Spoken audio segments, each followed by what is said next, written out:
remote IGA governing board for collaboration early childhood care and education on February 23rd, 2022 at 7 p.m. via Zoom. Board members, citizens, and staff may participate in the meeting virtually. The state of Illinois continues to operate under a disaster declaration related to the COVID-19 worldwide pandemic. Based on the current public health concerns, I, Kabir Panic, as the head of this public body, do not believe it is either practical or prudent to hold an in-person meeting of the Board of Education on February 23rd, 2022. I further believe that it is neither practical nor prudent for the public to be present at the public body's regular meeting location. We will continue to hold a remote meeting with updated practices to comply with Public Act 101-640, which was signed by Governor Pritzker in August 12, 2020. Pursuant to Public Act of 101-640, since the meeting cannot be conducted at a regular physical location due to health crisis, alternative arrangements have been made to allow any interested member of the public to hear all discussion, testimony, roll call votes. All right, Lisa, can you please call a roll? Dr. Johnson? Here. Dr. Powell? Here. Mr. Henry? Here. Ms. Robinson? Here. Ms. Shelley? Here. Ms. Spurlock? Here. Ms. Petacola?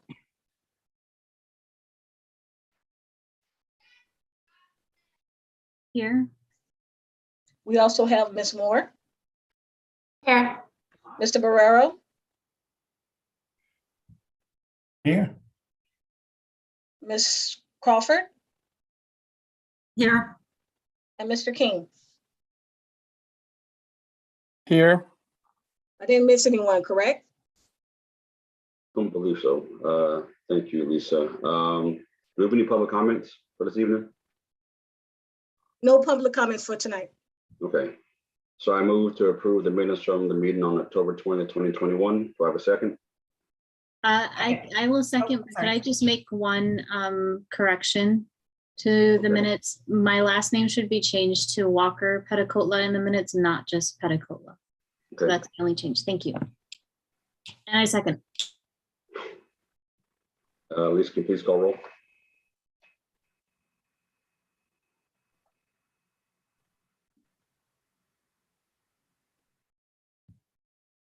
Can you please call roll for the approval? I'm sorry, I was on mute. Dr. Powell, Yes. Ms. Spurlock? I'm abstaining. I wasn't at that meeting. Okay. Mr. Henry, Yes. Dr. Johnson, Yes. Ms. Walker Petacola, Yes. Ms. Robinson, Yes. Ms. Shelley. Yes. All right, thank you. All right, thank you. Looks like our first item is a progress report, update on the recent and upcoming collaboration activities. John, is that you? Yep, that's me. Okay, all right. What I thought I would do, I have some slides to share, so I thought I would do that. So let me open up my slides. Okay. So thank you all for hosting us tonight. It's always a pleasure. I say this at the beginning of every meeting, but I mean it. It's a pleasure to be the people in the community who represent our youngest kids. This is easy. This is a fun task for us to be able to sort of elevate what happens in the community and sort of let people know about it. So I'm happy for today. And thank you all for being here today. So we have 3 items on the agenda that are in this order here. I know you probably have to call them in between, but the first is our progress report. Part of our contract for work, part of the way we do our work in Oak Park and River Forest is that we have a contract for services with this board, which this board oversees. And every year at this 3rd meeting of 4, we give a progress report on how we've been doing. So we do a little bit of a review of what's been happening over the course of the year. Detail is in the packet, so I'm not going to go over everything, but I thought I would go through some highlights. After that, Laura Crawford is going to go over some of the financial reports, the highlights from the reports you have in your packet as well. And then I hope to close out the night with a discussion on early childhood assessment. So that's where we're headed. So this is this graphic on the right, on my right, is an overview of the work that we do in the community with kids under 5. And so these 4 areas, and those are the 4 areas that I'll use to sort of give a brief overview of the information you have in your packet. So let's start with the work that we do in early learning. Early learning refers to everything that happens in the classroom. So this is the work that we do with teachers to develop teachers. This is the work that we do with the way teachers work with children in the classroom. So this is, in a lot of ways, this is where the rubber really hits the road. So there are a few things to highlight in there. One is we have a mission to offer quality professional development for the early childhood community. One of the ways we do that is the Early Childhood Symposium, which is happening right now. Because it's virtual. It takes part of 4 days. And the third night is tonight at the same time as this meeting. And then one more. And then normally they're in person. And when they're in person, we have between 400 and 500 people attend. This is a real highlight of the collaborations work. And we draw from people all over the state actually to attend our symposium, our conference. The second thing we do is that we have monthly workshops for teachers. So everything from self-care to mental health to classroom practice and how to do observation and assessment. And then we have roundtables. The second one we have is roundtables, and this is the way we help develop leadership capacity in the community. So we have meetings where we bring all of the directors, where we invite all of the directors to attend. And then we have other meetings where we invite family childcare providers to attend. So that's good for you to know. Should people in your work ever have something that needs to get out to the community or news that you want to share out to the community and you bring it to us, this is how we share it out. We share it out in our meetings that we have with them. And this is why they come to these meetings. One of the most recent outgrowths from this meeting is a new meeting that we have with the Director of Public Health to meet with the program directors to talk about safety protocol. And I'll talk about that in a second. And the last thing we have is a newsletter that goes out to the community to give people a sense of what's available. Okay, so that's early learning. Second is community engagement. This is everything outward facing, the ways in which we educate the community around the needs of kids from 0 to 5 and their families. So we have what's called coordinated intake, of which I'm really proud. It's it's considered best practice, and we have one here in Oak Park. This basically means that there's someone that we have on staff who, if you call the collaboration, if you're a parent and call the collaboration, you're looking for a preschool program, or you're just looking for help, that there's a live person on the other end who can talk you through either finding a preschool program or even finding a home visiting program. So whatever needs parents have, we try and connect them. This is also a place where parents will reach out to us when something's going wrong. So to help sort of navigate and troubleshoot what's happening in the community. It's a great service that we just hired a staff member this year. So I'm really proud of that. Emily, the person who does coordinated intake, also puts out a newsletter to the community with some of this information. Earlier this year, we had an open house to sort of to cut the ribbon on our new location on 171 Oak Park Ave. Some of you were there, so we're happy for that. And then the last part is that the collaboration is celebrating its 20th year this year. We've been operating in the community in some form or other for 20 years. 20 years ago this year, we became a 501c3. So we're going to have a celebration at the end of April. And the focus of the celebration is going to be elevating our teachers, acknowledging the hard work that they do. And as someone who comes from a teaching background myself, I couldn't resist the opportunity to make this about them. Teachers don't normally, they work really hard. They've helped us navigate COVID. They help us go to work so that we can take care of our kids. And they never get a gala or a party or anything. So we're giving our 20th anniversary celebration to the teachers in our community. So that'll be a day for us to celebrate them. We're also going to be giving out some awards to people in the community for the vision to help us do our work now. So people will be hearing about that soon. Family engagement is where we focus specifically on the skills and resources that families have. So we have regular workshops. Families First is a component that we have that's also really special, where we took families from the community, we trained them, we put them in an empowerment program, and then we sent them back out to do community advocacy, to do, and they organize their own program. So now they go out and they do outreach and community organizing on their own, under our umbrella. And it's called Families First. La Familia Primero is the name of their program, because they're a fully bilingual program. And they've really been able to reach this growing number of Spanish language families in our community that can sometimes be invisible. but they get them all into a room, and so it's amazing. So I get to go attend those sometimes and actually do my job in Spanish. We have a program called Baby Bundles. This is our health and mental health outreach, focused outreach to young families, so families with infants. So what we try and do is here, we try and reach women right when they have a baby. And so we give them free diapers and wipes and materials and information also about things like postpartum depression and wellness and mental health resources. So this is something that we've done. We've used some IGA money for this, and we've also gotten Community Foundation money to put these packets together to help give new moms sort of an extra bit of padding, an extra bit of support. We signed up for a text-based engagement program. This means that families in our community for free get texts on their phone with reminders about developmental milestones and what they should be expecting from their kids. It's important. One of the greatest indicators of successful parenting is understanding child development. So we're helping them with that. And then finally, home visiting is our program for our most fragile families. They're doing amazing work in our community. It's a subcontract that we have with Easter Seals.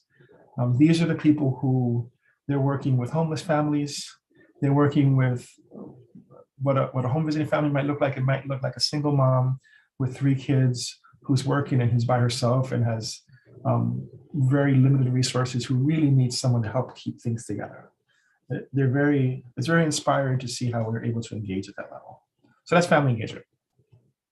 Health and development was really active. And part of this is because health and mental health has been the focus of a lot of our work in the community in the middle of COVID.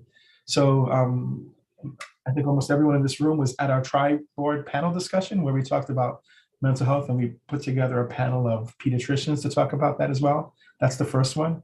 We followed that up right away. A lot of people saw that and reached out to us to ask us to talk with them as well. And that was the League of Women Voters, who also invited us out to speak about mental health and what we were seeing in the community. We were able to connect to our public health director, and she's agreed to do more work with the early childhood community.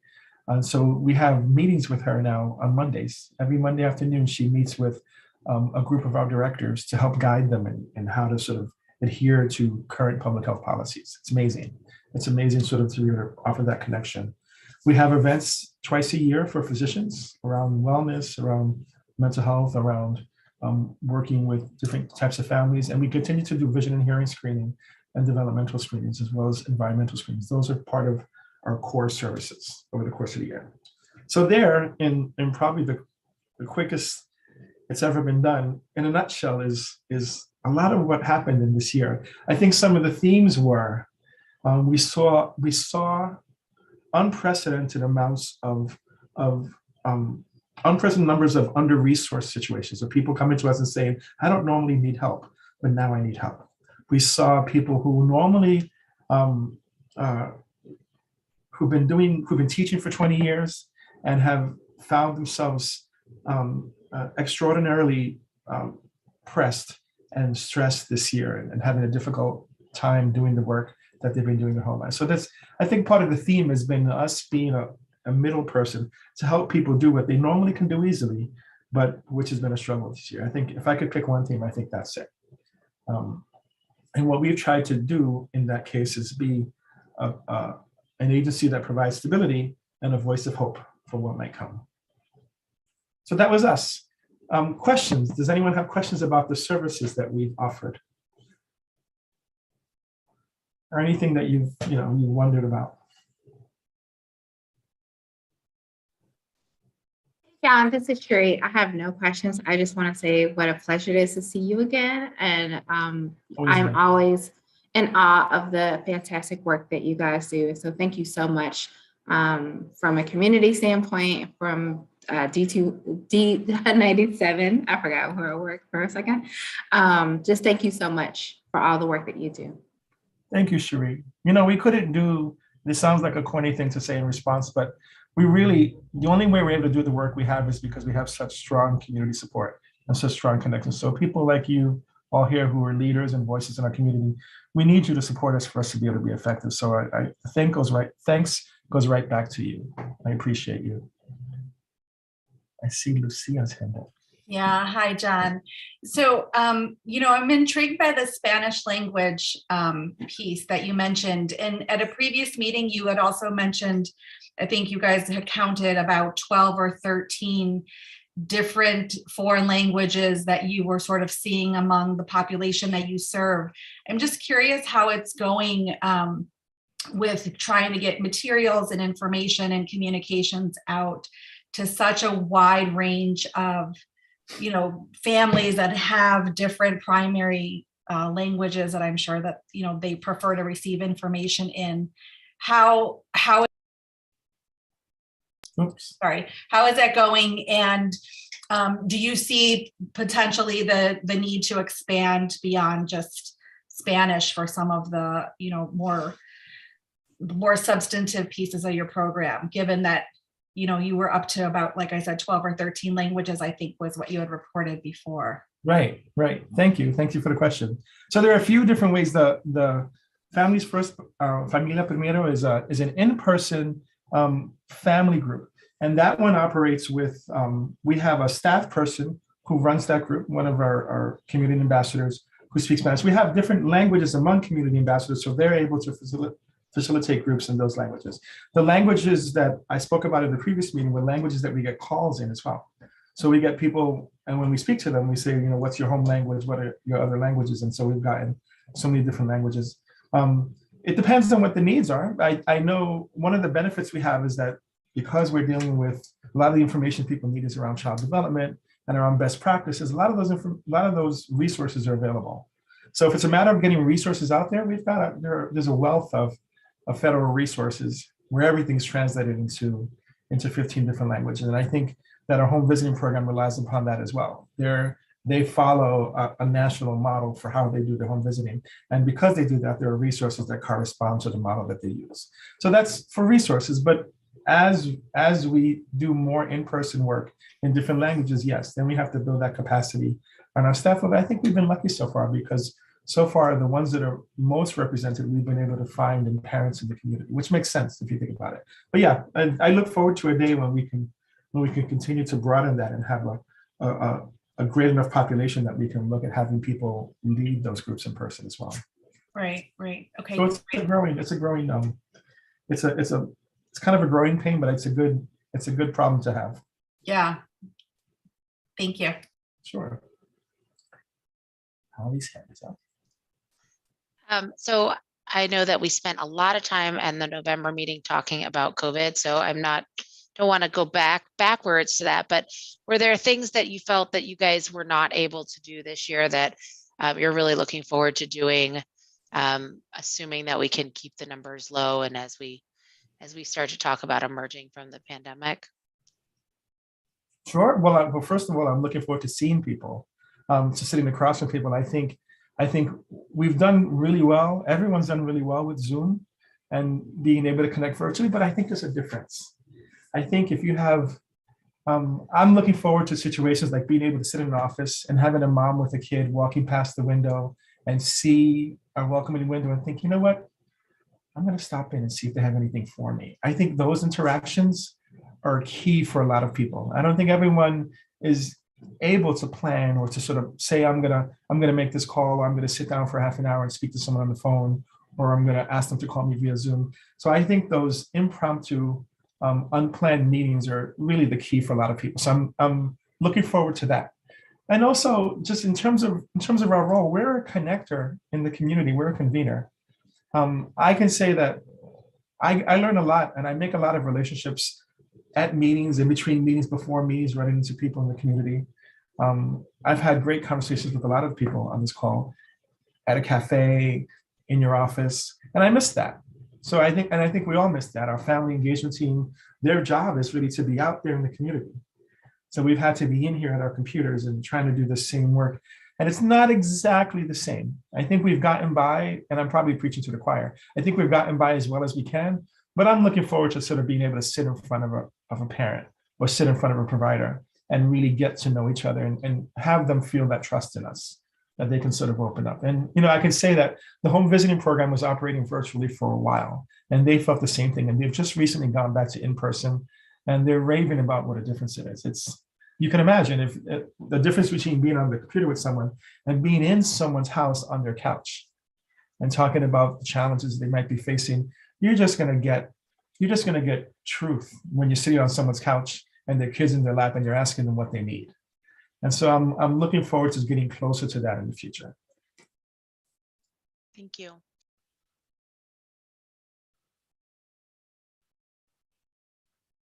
Other questions? If you think of questions after the meeting, please know that you can always reach out. See, I was going to say I have an open door, but I don't because I'm not in the office, but I've got an open email. You can send me emails whenever you like. That's the end of this section. Now it's the next. I don't know if I'm supposed to keep going or if you could read what's supposed to call the next part. Well, sure. I'll just call the next item. Thanks for that, John. The next item is the fiscal year 2022 budget report. Awesome. And so for this, I'm going to hand it over to Laura Crawford on my team. And what you see in front of you are the three sections from the agenda. I just pulled them over. So we're first going to talk about the year that we're ending now, the fiscal year 2022. And then a normal part of this meeting is for us to give a forecast. It's very early because the next fiscal year doesn't start until July, but it's part of the contract that we're supposed to give sort of like a bird's eye view of what might be coming and then a report from the fiscal agent from D97.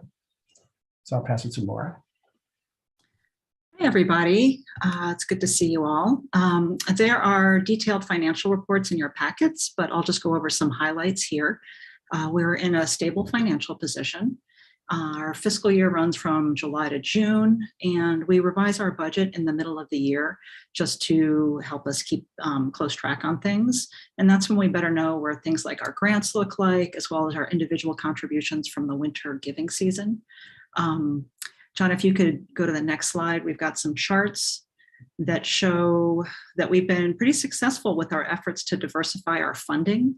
So this is one from the previous fiscal year. And then if you move ahead, you can see the purple up there got just a little bit bigger. Last year, the local government contract accounted for 89.8% of our budget. Yep, go back and forth if you want to make it. Yes, to get the effect, you see, you have to keep looking at it. From that to that. So the local government contracts means the IGA funds that we get from you all, plus a contribution from the Park District and the library. And so those have stayed the same over both those years. So the dollar amount is the same, but the percentage has gone down to 82.7% in our current fiscal year. And then a highlight in our revenue this year was a private grant we received from a foundation called IDEO.org, which increased our revenue quite a bit. That was the big jump in the purple that you saw up there on the corner. We did have to decrease the planned income from our annual symposium that's going on right now that John mentioned. We had a change in plans. We had hoped that it would be back in person. You know, in the fall, we realized that we had to make the call that it would be virtual, and that really does impact attendance. It's roughly about half of what it usually is. So we had also planned a couple of smaller fundraising events that we had to postpone, like a fall movie night. So that impacted our revenue just a little bit. Although overall with one big significant grant, we did have quite a big jump in our private revenue. It has been tricky to plan for the cost of activities during the pandemic, but I think we're getting the hang of it. There really hasn't been too much change. Total expenses are higher than revenue because of a grant we received late in the previous fiscal year. So the revenue counted in that year, but most of the expenses are happening this year. So that throws us off just a little bit. And per our contract for early childhood services, we can bill the IGA 6 times a year in installments of $219,270 each.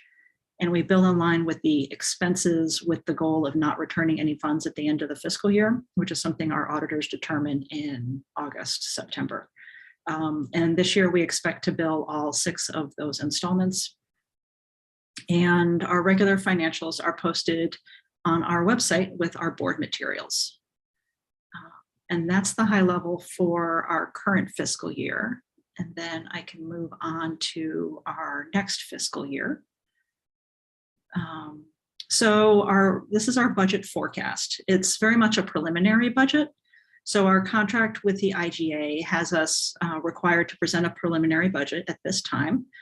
We know it's going to change a little bit over the next couple months. We present the final budget at our annual meeting, which is in May. It's actually on May 12th, and you all are invited to that. That also includes our board of directors and what we call our collaboration council, which is one of our governing bodies. So our finance committee has already reviewed and approved the specific details of this budget. Our board of directors has approved it as well. And what you see here is a high-level summary sheet. We can provide more details on any of these line items if you like. But overall, we always start with a conservative budget, especially for income. We also strive to have a balanced budget, or one that matches how grant revenue or expenses flow from one year to the other. Next year's revenue, probably, well, we're going to assume that next year's revenue might not include such a significant grant like the one that we received this year. So we put that back in line with what typical years have been over the last 3 or so years. Also this year, we have higher than usual revenue because it's our 20th anniversary birthday bash that John mentioned. So we have some corporate sponsorship come in this year that we're probably not likely to repeat in the spring of 2023, but hopefully it will just go up. We'll just have to see, but we like to plan more conservatively. We do hope to have a symposium in person. We're planning to have all in-person events next year, starting July or sooner, really. But since our program fiscal year starts July 1st, everything's being planned to be in person. So we hope the symposium attendance bounces back with that. Let's see. Wages and larger contracts are likely to stay similar to this year and typical years. Yes, thank you, John. And overall, revenue and expenses are both higher than average this year. So you'll see reductions on both of those areas next year, which is more in line with what a typical year looks like. So that is the general overview of our preliminary budget. And we will see how it changes in the next couple months, and then we'll bring it back at our annual meeting in May.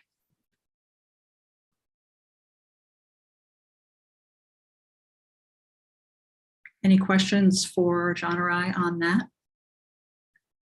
If not, we'll keep it going with Patrick King, who is the Senior Director of Finance for D97. I hope I got that right, Patrick, to present on the accounts that are held by D97. Yes, thank you. I'm going to share my screen, if that's okay. The report I have is attached to the agenda if you have it handy, if you want to pull it up, but I'll share my screen here. 1 second.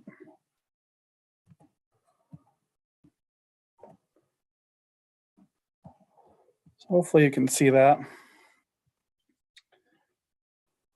Well, good evening. This is a very boring report, but just a reminder of what goes into it. It's just a summary of the bank balances that belong to the IGA. So District 97 is the administrative district, so we handle the money movement between the 3 governments and the IGA. Each government makes 2 contributions a year in January and in July, and then up to 6 times a year, the collaboration request draws from the bank accounts. So that's the extent of the activity during the year. So I'll run through the report briefly. So there's 4 bank balances, as I mentioned, 3, 1 for each government, and then there's a reserve account. So the balance in the reserve account is about $328,000. It's been that for several years. Nothing's been happening, just earning interest. Draws during the year. So this is during fiscal year 2022 so far. The report's through January, so there's been 3 draws, which is as expected, just about every other month, up to 6 times a year. They did the 4th draw in February, which I just noted as a subsequent event, as this report only goes through January. So there's been four draws, so 2 more to go for the year. So everything's right on track. And then the balances are noted here. District 97 is about 320,000, District 200, 274, and the Village of Oak Park is 232. So those are right in line with contribution percentages per the IGA. So District 97 contributes 39%, District 234, and the Village about 27%. So those balances are just reflective of the contributions each one makes. That's about it. If there's any questions, I'll be happy to take some, but everything is stable and as expected, which is what we like to see. So.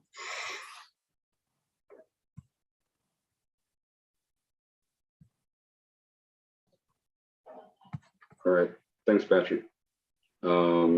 Next item is the discussion of early childhood assessment. Is that you again, John? Yep, that's me, and that's the last thing we have.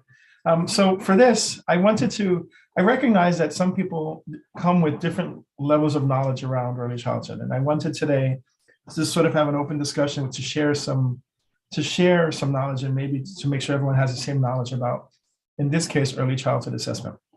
I was thinking about our previous conversations where we've talked about COVID and the impact of COVID and how much we know about what's happening with kids. It's really hard to know what's actually happening at classroom level with children. We can talk to teachers and we get some knowledge. We can talk to families, but actually getting kid knowledge is pretty hard to come by. And there are tools that help us do that. And we use some of them.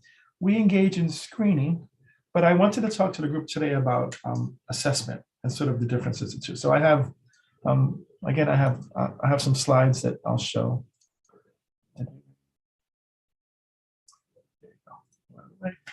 Okay, so actually, I thought this could be kind of fun. I wanted to start by showing a video to the group today. So actually, I think I need to stop sharing and make sure I share my sound. I've done this a few times before and I know how that works. Let's see.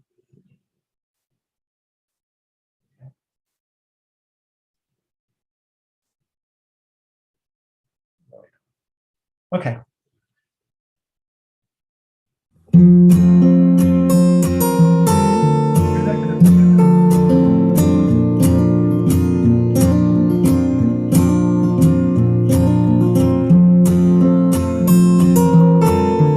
Each fall, early childhood teachers welcome a new group of students.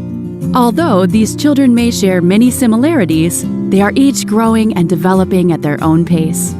Young children can change and grow rapidly as they take in the world around them. This development is complex and differs by child. Formative assessment is an effective way for teachers to learn about each child's skills and abilities. The results can help teachers plan and individualize instruction to support the growth and development of every child.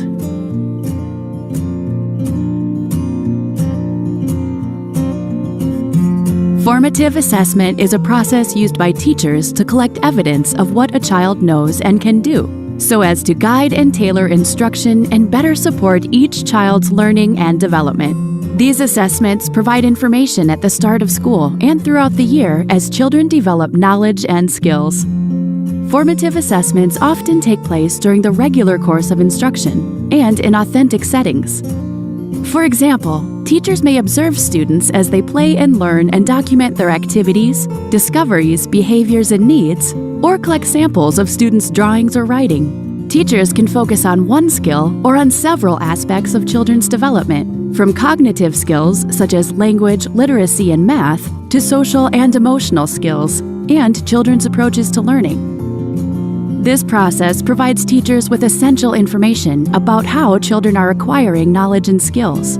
Teachers then reflect on the evidence and use it to plan and individualize instruction and curricula to children's learning processes, check students' understanding and gains, pinpoint and target learning gaps, and identify students who may need extra support or further testing.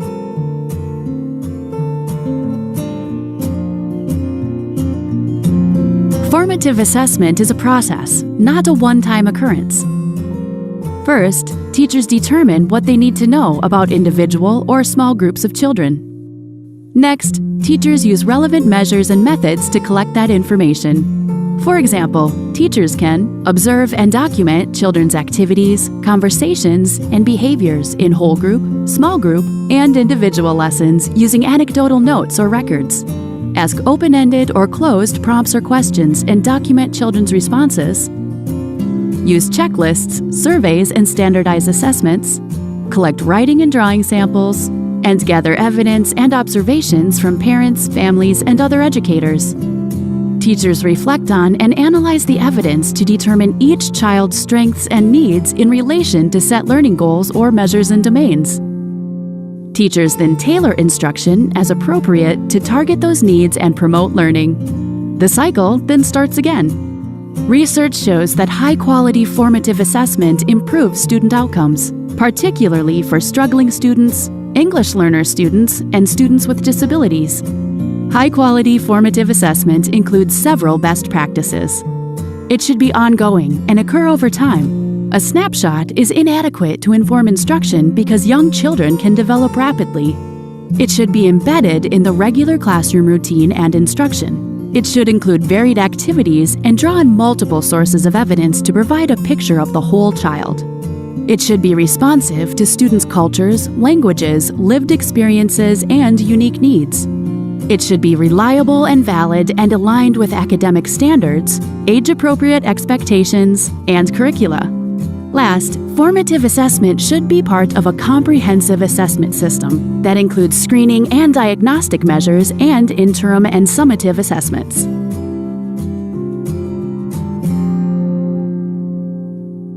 Formative assessments can provide a wealth of information, not just for teachers, but for families and administrators.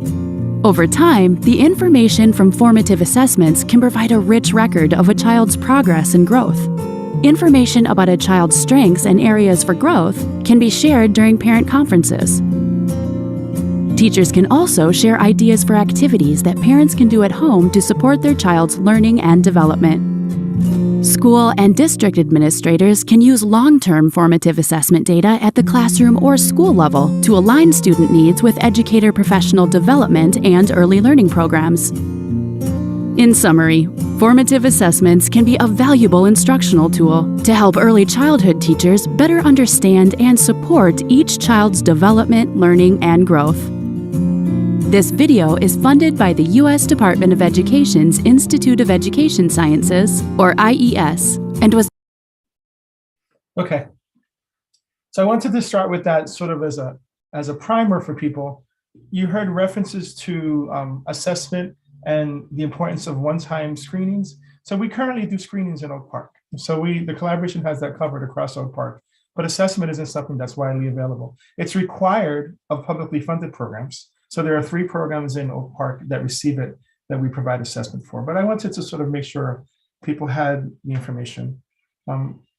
So I wanted to highlight this because this is something that people often ask for around in terms of clarification. Screening, what we do, like vision screening, hearing screening, that's a one-time snapshot of what's happening with the kid. So this might be your kid starts the program at the beginning of the year, and they have what looks like a test or some kind of measure to see how the kid is doing. And that's it. And that's sort of the screening. Everything beyond that counts as other kinds of services. The difference between that and assessment is that assessment is ongoing in terms of how we do it in Oak Park with those 3 programs. There are 3 times of the year checkpoints where teachers do observations and enter data into a system that we collect and tell us how children are doing, specifically how their milestones, how they're progressing with their milestones. So there's one difference with that. Part of another way that communities use this is to strengthen teacher practices, the connection between parents and teachers, and to make sure that what's happening in the classroom is age appropriate and prepares kids for kindergarten. So I think there are a lot of ways in which it really blends in with what we do. I wanted to show people the tool that we're currently using for the 3 programs that we're using it with. And it's called Teaching Strategies Gold, or TSG for short. It uses this, if you just look at the subject titles for this one, it'll tell you the ways in which we look at children. So there's social, emotional, and language development, physical development, cognitive development, literacy, science and technology, and social studies, mathematics, arts, and English language acquisition. So it really takes a broad, comprehensive view about what's happening with children. Much more than you can imagine than we can do in a one-time sit down with a kid. And I'm sure there are levels of this for older ages as well, but this one is specifically around the 0 to 5 age. And I also wanted to dig a little bit deeper and show you a little bit about what a tool might be like. And what I wanted to do also is I wanted to take us back in time to a year ago when we were having this discussion and we were really trying to think about what was going on with kids and what's going on with teachers. And we were struggling because we were in the middle of COVID and we didn't have a lot of in-person contact with people. I want to sort of use that as a frame. Let's look at these are the specific things that teachers observe in classrooms. And this is not anything that you would normally have access to. This is teacher material. But I wanted to sort of uncover it for you guys today and just say, these are the kind of skills that we look for. And if you look at these, being able to join other kids in activities, regulating your own emotions and behaviors, taking care of your own needs appropriately, calming yourself after you have strong emotions or after you get into a disagreement or an aggressive experience in the classroom. Think about how those played out at a time like now when there's a lot of stress and there's a lot of potential trauma and all the things happening. And think about how important those skills are. A few other ones here for this page. Again, part of typical social emotional development, but being able to understand basic health and safety rules, conflict resolution skills, using language to express your thoughts and needs, how important that is for us to understand kids' ability to do that during a pandemic or during a time of struggle. That one there, awareness of your own feelings and ability to respond to feelings. And this is the last one, just to give you all a sense. Actually, there's one more after this. So it's communicating, being able to communicate your needs. Imaginative play, I included that one because in my experience in the classroom, that's when kids work through things. When they're engaging in dress up or they're engaging in sort of pretend play with other kids, that's when you hear things say like, I'll share a quick anecdote. I remember I worked at a program years ago for medically specialized kids. So these were kids in a hospital. And at the time, these were kids with HIV and cancer. So I remember part of the work we did was to help them deal with their health situations. And I remember you have them sit with a social worker and they don't say anything. They don't say anything to their parents, but you put them in a classroom and you let them do dress up and you start to hear things like, let's pretend that we're doctors. And they want us, I'm going to give you a needle now because you're really sick and you're going to die. And everyone's crying. And you hear the kids in their own way and play in their learning setting, working through the feelings that they have about what's happening around them. And I imagine that's happening now too, as kids think about that, as they see people getting sick, or they see people worried and they see people anxious and crying, and how that would be a way for us to understand what they're going through. So I don't think there's anything to be lost in doing these. If anything, I think there's a lot for us to gain in this understanding. I know this is a deep dive for people who aren't necessarily even in education, but I thought it might be I'm hoping you find it useful to see this is what a teacher looks for who's properly prepared and properly resourced and properly trained. This is what the classroom looks like for them. This is how the lens they use to understand our kids. And this is what that looks like. Teaching strategies, it looks like, what it looks like for the collaboration is that we buy a 3-year license for the use of this tool. We pay for them to store the child data, and then we get access to data. And then they provide technical assistance and training and professional development for our teachers. So that's the whole picture. And so I wanted to bring this up just to sort of raise the discussion. I know it's come up in our meetings before, but I wanted to see what you all thought. I like the idea of looking at a future when we may want to incorporate this into our work in the community now. But part of that, and where I thought about that was Patrick referred to a reserve account that we have, where that reserve, we didn't talk about where the reserve account came from, but that reserve account is underspent money from the contract in the past that's sitting in the account for us to use. And although we don't have extensive guidelines on how the money is supposed to be used, I just wanted to sort of plant the seed.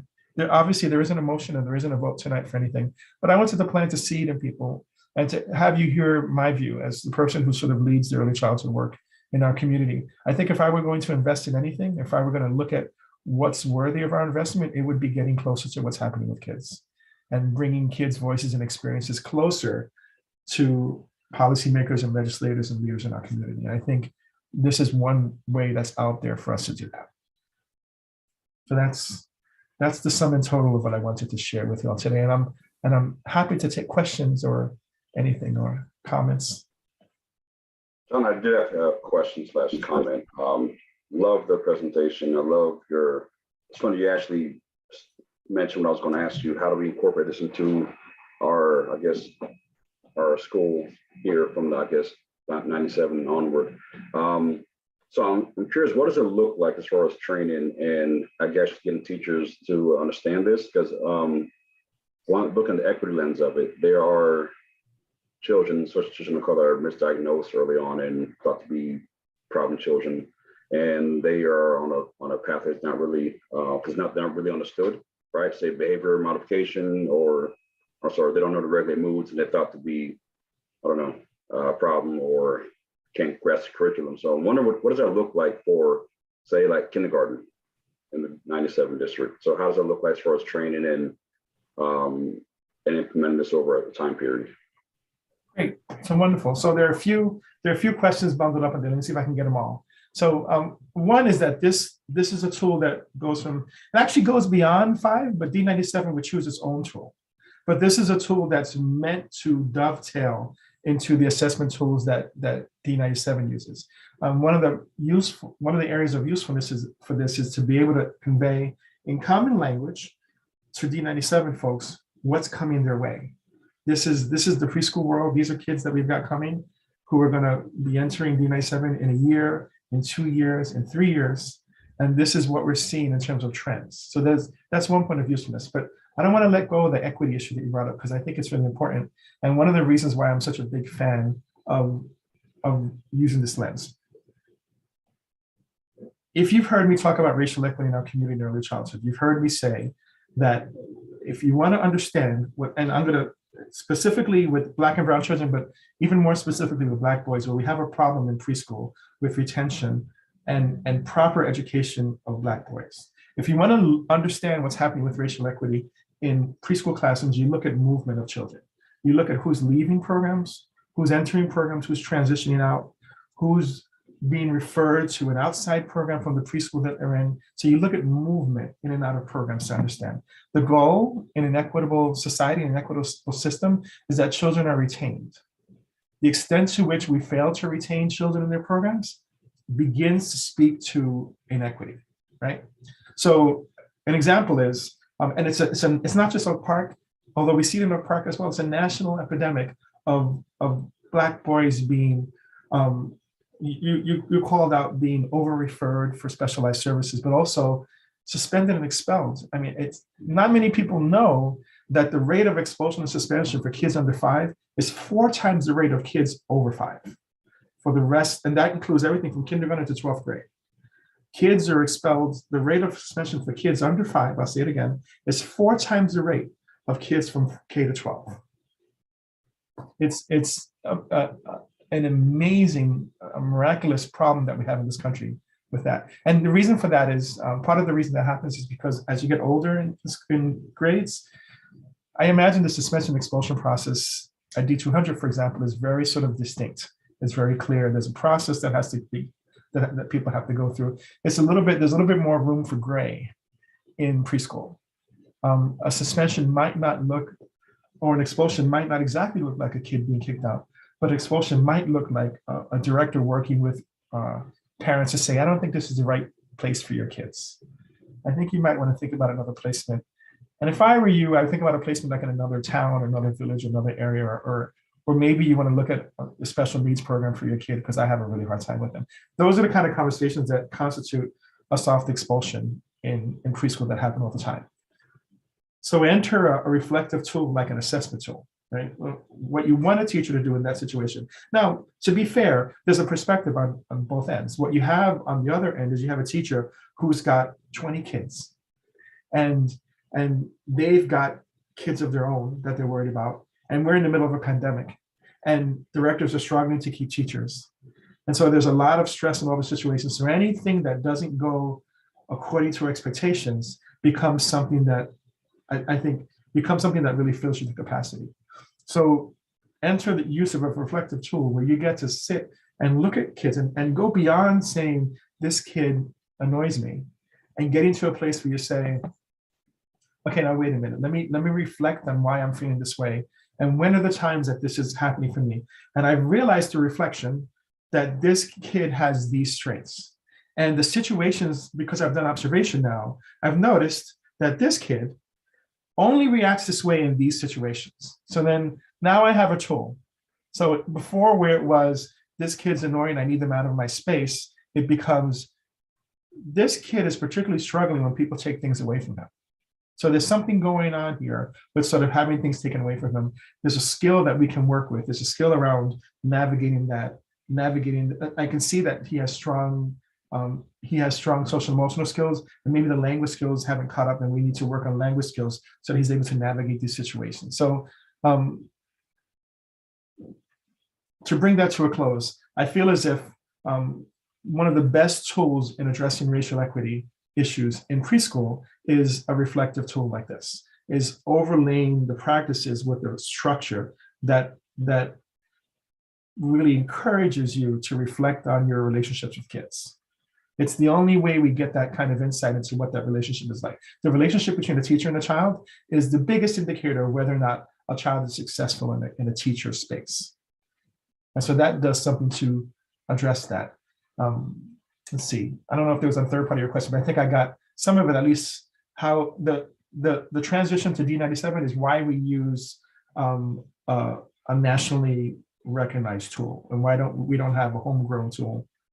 For example, we use something that uses those categories that I just showed you, the physical and social emotional, those are common categories. So those are categories that D97 will be looking at as well. So when we want to convey what's happening with kids, they have information about physical development. They have information about social emotional development. So we're talking the same language. The hands went up. Great, thanks, John. I think we have Artie up first. Yep.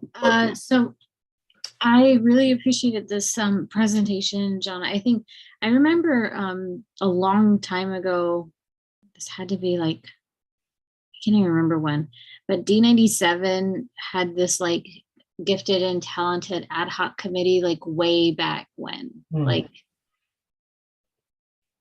I don't even know the year. The years have gone by, and I don't know how long ago this was, but it was a long time ago. And I was one of the parents that was on, and it was this big group of people. And we were talking about in that group of parents and educators and school administrators, how we define gifted and talented, and, how those labels actually, are differently enacted by teachers in classroom settings. And then we also got to talking about expulsions from preschool, and the fact that expulsions from preschool also like inhibit the growth of a child, because when they are expelled at a disproportionate rate, then that means that they're not getting the social emotional learning that other kids their age are getting. So it's a huge problem. And I remember from those conversations, a statistic that was just startling of like, Black kids on average make up like 18 or 19% of the preschool population, but like 50% on average of the preschool expulsions. And we're talking like daycare, like 0 to 5 age kids. And that is just like a startling and extremely shameful statistic, in my opinion. And it's not like, these kids are behaving in a different way. It's just that because we have internal biases, have been, trained to view their behavior in a different way. So my question, like, this conversation is bringing all of those conversations back up for me. And I think it's something that I would love to see if we could address that through the early childhood collaborations work. I think especially because the COVID-19 pandemic has exacerbated already existing inequities. It's actually amplified every inequity that we've had in American society. COVID-19 has exacerbated all of them. And my question to you on this is you said that only 3 programs in Oak Park, because they receive public funding or are publicly funded programs, are the only programs that actually use sort of assessment-based, this assessment-based tool right now, correct? They're the 3 programs that I'm aware of, and they're the ones that where we purchase a tool for them. So it's a service that we offer where we help, because the tools are expensive, we pay for them to have the licenses. And Yes. how long have they had the tools for? Like, how long have you been working with them? Laura, do you know that how many years? It was before I came on. Yeah, I would say roughly the 17-18 school year. Okay, so 6 years. are we starting to get a sense of like the longitudinal data from those 6 years? We are. It's a small group of people. I would be much happy with the data if it were for a larger group of people. We've got between 3,000 and 4,000 kids in Oak Park who are under 5 years of age. Yeah. And we have a very small, tiny cross section of them who are in these 3 programs. But yes, we do have data. Because there's like 60 daycare centers in Oak Park or something. Between center-based and family childcare, yes. Okay, so that's a lot of daycares that aren't being covered with. Right. Yeah. That's exactly. Yeah, so I completely agree that this is a program that should be expanded, moving towards the assessment-based model so that you can have those multiple touch points within a given year, because kids develop so quickly. And also, I think it's a really, I don't like this word, but I'll just say it's a really gentle way of like increasing teacher awareness. So I feel like, when a teacher recognizes, hey, I might be assessing this kid differently than, this white kid differently than this Black kid. I feel like it's a gentle way of raising teacher awareness. And I like it for that reason. So Thank you. those are Wonderful. my comments. So something that you brought up when you brought up your comment was that we also have a growing collaboration with UIC. They have a lab. There are only 3 labs in the country, 3 big labs that study preschool suspension and expulsion. And one of them is right here in Chicago. And actually the lead researcher is Dr. Catherine Zinser, who's actually an Oak Park resident as well. So go figure, we lucked out because we had everyone right in front of us. I feel like all the experts live in Oak Park. Why is that? It's amazing. I hardly ever go to meetings where someone doesn't have some connection to Oak Park. It's absolutely incredible. So she's one of the leading voices in our country around this, and she's in our community. So she's been doing trainings for us. I'm having her serve in an advisory group for me around one of our grants, which is also focused on racial equity. So we've got some resources to put to play. So it's great. So we're in a very good place in terms of being able to plan it. So I appreciate the comments you made.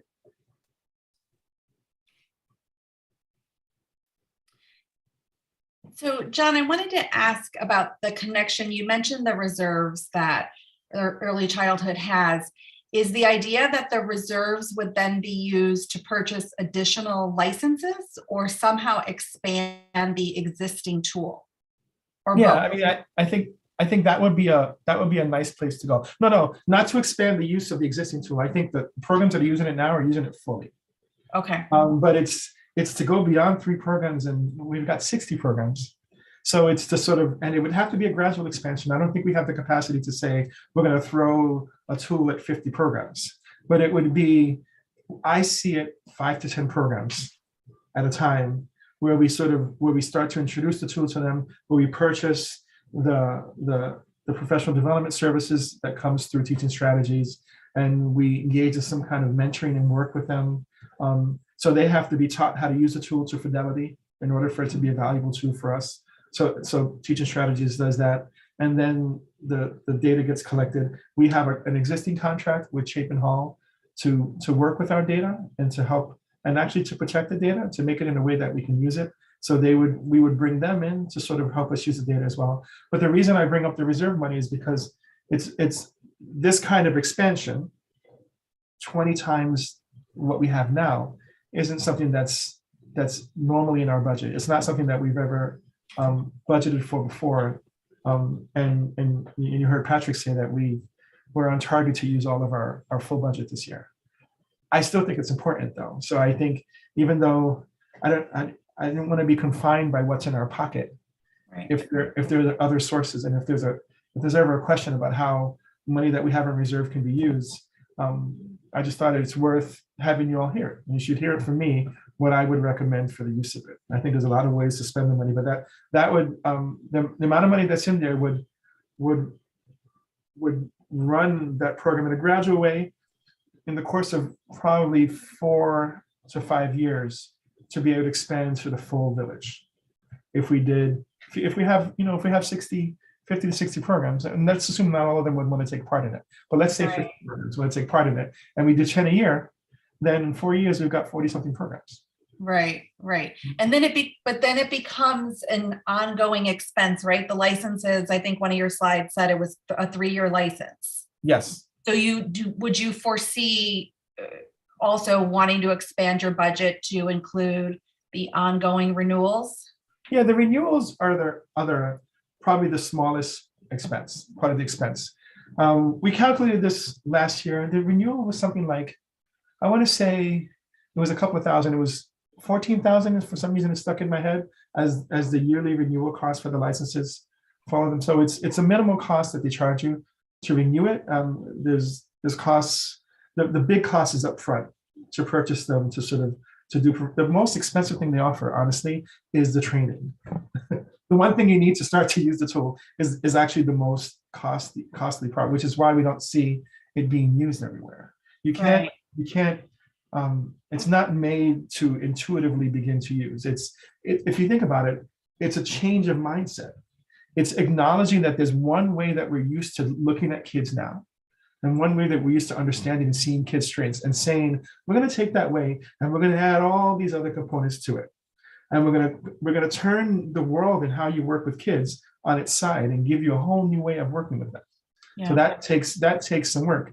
Mind shifting is really heavy work, and they charge for it. But then the maintenance, the follow-up stuff is smaller. I think our thoughts were that once we'd gotten through the actual purchases of the licenses and the actual training, that the amount that it would cost would be something that the collaboration could maintain. I see. Okay, perfect. Thank you. Yeah. I don't think I can call people right. No, so I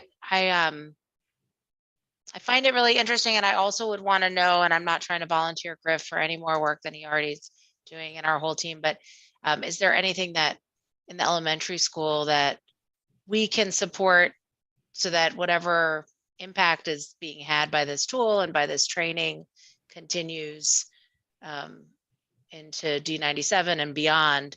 I don't know we're all excited about the data sharing options that we've already have in place, and the newer data sharing options we have with D200. So just would want to make sure that if we have the time and the folks on our team that work on assessments and work on equity, making sure that we kind of carry it beyond the centers and the programs that you are having an impact on in the early childhood space. I think that sounds like best practice to me. I think that makes sense, that if we were going to invest in the tool, part of the reason for investing, I remember having this conversation with Carol Kelly, actually, when she was at D97.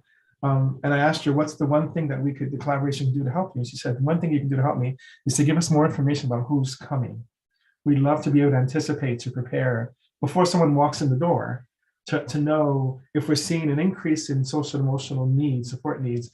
How great is that to know a year in advance before kids enter the door of kindergarten? So I remember her saying that. So I bring that with me. I pulled up the categories so that you can see that they're pretty standard. Social emotional, language, cognitive, physical, these are all the same skills. They don't look the same in a 6-year-old as they do in a 3-year-old, but we're still talking about developing physical skills, cognitive skills, literacy, science, technology, social studies. They're designed for that. They're designed to be lifespan skills. You see these skills in high school. They just look different for a high school student. Yeah, and we are pretty excited. We have a new data person on board and are working on data warehouse. So we heard a presentation last night from Michael. And so there's, from Dr. Kelly wanting to have more information, I think we might actually have more capacity in the next, 6 months to a year also to take that information to make it usable. Wonderful. And that's going to make Laura very happy in my team because she's our resident data geek, which I say with all the affection that it deserves. And we did have a chance this past week to connect with the new data person at D97. So. Oh, great, Laura. That's exciting. Okay, see, she's on the data stuff. So let me go back to the screen that we're on. But I wanted to use that to show that they're not amorphous or strange categories. They're meant to be the kind of categories that can follow a kid throughout their life. So the purpose of today was not to lead us to a vote or a decision. I wanted to sort of impress upon this team. You guys are the ones who have the voice and have the ability to decide how those funds are used and what they get used for. The only thing that I understand is that they're earmarked for early childhood. So in some capacity, they're for the work that we do. And I just wanted to take this opportunity, this meeting that we have that's in the middle of the year, just to put forward so that you all understand where we stand and what we think is really important, and sort of how we can grow. John, I'm confused, and maybe I haven't been had that many meetings with the IGA board, but how would this move forward then if you do have a consensus or a majority consensus that the fund should be used this way? How do we move that forward then? So that's a good question. So it could happen. We could set up, I imagine one of the next things would be to set up a meeting to have a vote on it. And you guys would have to vote to decide whether or not we could use the funds that way. And I guess there'd be specifics about how that would happen and how funds would move. But if you're all in agreement and you feel like it's something important and we're on the same page with it, and it'd just be a matter of, last year we set up a meeting in between meetings to talk about it. It sounds like it would be a quick meeting if it's this group and we've had a discussion about it. We also have an annual meeting on May 12th. And if we wanted to, we could also, it's normally a celebratory meeting where we look at the year and we also bring on new board members. But there isn't anything stopping us from saying the first part of this meeting would be a vote and then moving forward with that. And I just didn't, and maybe I like that idea. Instead of doing one additional meeting. Yeah. That works for me. Sorry, in case you wanted to use these funds sooner. I like the idea of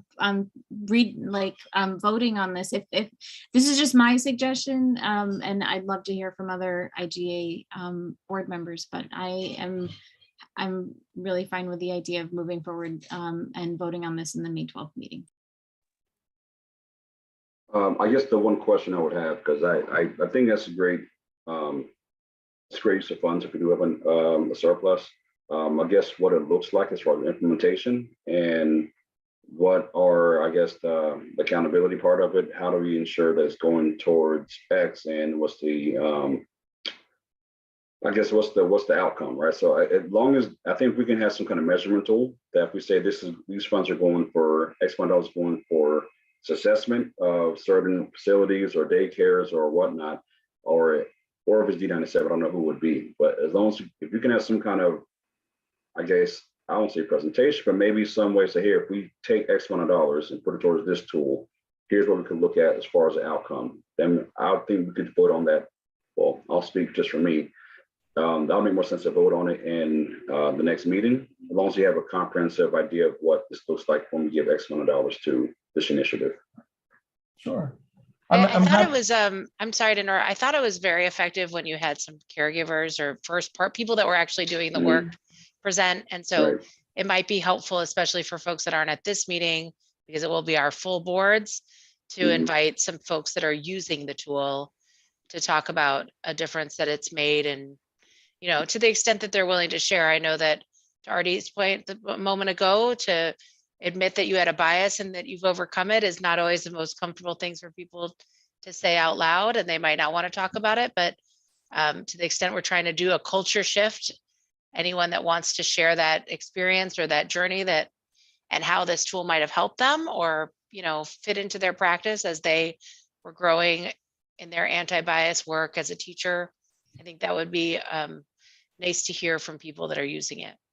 Okay, I can arrange that. And I could also respond into Kareem's comment. I can put together details. I didn't know where the meeting today was going to go, but I can put together details on how specific, like how much money and what would go to what and how much everything would cost. So I can put it together and itemize sort of a proposal, if that would I'm help. just trying to get ahead of your questions you're going to get. At least I know what you'll get from our board. Yeah, sure. What are the measurable outcomes and so on and so forth. So long as you have that prepared ahead of time. Yeah. Otherwise, those questions will come, John. I'm just telling you from now, they will come. And Okay. if you can have them prepared, that'd be great. Sure. And just a point of clarification, the meeting that we have that has the full 3 boards is the one in November. The one that we have coming up doesn't usually include all the full, it includes the group that's in front of us today. Oh, just this group. Oh, Yeah. I see. Okay. Yeah, the full tri-board meeting is like usually held at D200 in the past, and like. That's when we had In last November. year. I Yeah, see. Gotcha. yeah. Okay. But do we need the full board to vote on this? No, Okay, I didn't know from a governance standpoint. No, No. just you guys, just the IGA Okay. board. Well, I think it'd still be good to kind of have an idea where the money to go, and that way if our board asks us, we can, get answers for Yeah, them. I'm happy to do that. And I could send it in advance of the meeting so that you can look it over and ask any questions and such. That'd be great. Do you have any more comments or questions on this oh, item? I have a comment. Kareem, sorry, No, go ahead. John, just for your information, and I'm sure you can talk about this more with Lisa. Before the May meeting, we'll probably have our new village manager Okay. up and running at Village Hall, right, Lisa? So it would probably be helpful if you met with him before this meeting to just get him sort of up to speed on everything. I mean, he's gonna have like what is the phrase where you just like drinking out of the fire hose? I hate that phrase. Yeah. But Yeah. you know, he's gonna have a lot to learn in a very, very quick amount of time. And so it might be helpful for you to sit with him before this meeting. I think he starts in March. Yes, March 21st or 2nd, whatever that Monday is. Mhm. And it's the same thing. Is it the same thing for, I don't know what the start date is for the new D97 superintendent. She technically starts June 1st, Okay, so it'll be but after she this, is okay. spending a couple days a week leading up to that, or one day a week. Griff's on here, knows the details. And I think it would be great if you met her as well. Okay, I would love to be there, yeah. I have interacted with her before because she worked in Illinois before. And I know a lot, so, but it would be nice to meet her in this context.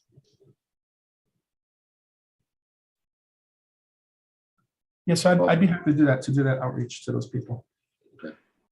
All right, great. Are you all And going to be, is everyone in this group going to be here for the main meeting, or is there turnover that happens on the representatives for this board? Jung should be here. Cherie was sitting in her absence. Okay. But you guys don't change out before that or anything like No, that? I don't think there's any change out Okay. from our Okay, great. Okay. Anything else on that item? Questions, comments, anything else? Okay. Thanks, John. That was a really great discussion we had off of that. And I'm My as pleasure. a 5-year-old, I'll be going into Irving in the fall. I have a son. That's why I asked a lot of questions, because I do have a black son, and he can kind of be high energy, and that does worry me as a father. It just does, always has since he was born. So glad that we're having this discussion and hopefully a vote. So we discussed the next meeting's annual meeting on May 12th, 2022, 7 p.m. So I guess the next action or item will be doing future agenda items we need, aside from the vote we just talked about. We're going to have on excess funds. Going once, going twice. All right, no. All right. So I move to adjourn our meeting for the evening. Do I have a second? Second. All right, all in favor? Aye. Aye. Bye. Thank All you. right, thank you guys. Have a great Have a night. good evening. Take Night. care. Thank you all. Bye. Thank you.